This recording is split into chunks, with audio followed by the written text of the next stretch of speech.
Для тех, кто не в курсе или еще вот до сих пор не видел этот шедеврального выступления, давайте посмотрим небольшой отрывок из шоу «Ну-ка все вместе».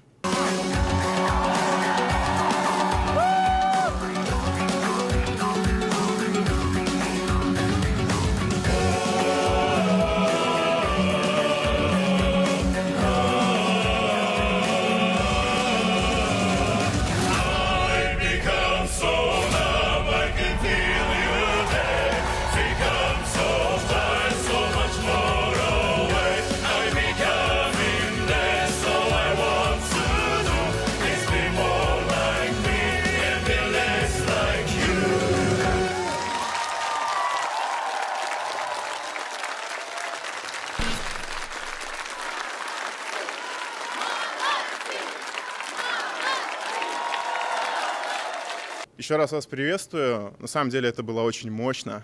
Линкин Парк.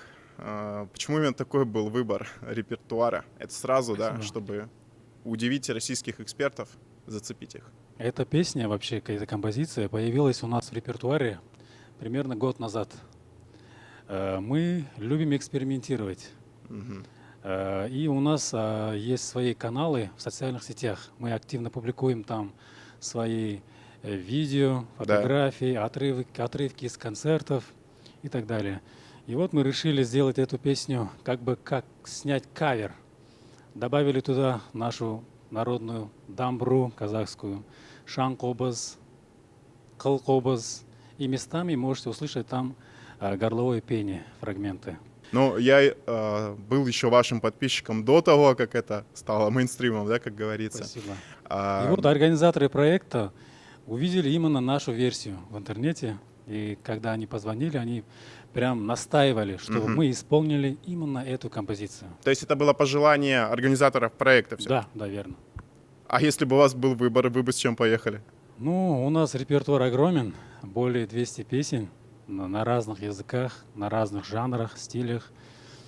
Ну, все может быть. Но вы набрали все-таки 90 баллов, да, из 100. И, как я понимаю, дальше первого тура не удалось пройти.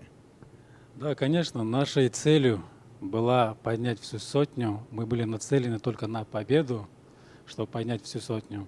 Но, увы, 90 человек, мне кажется, это тоже хороший результат. Мы ничем не унываем, все нормально, идем дальше.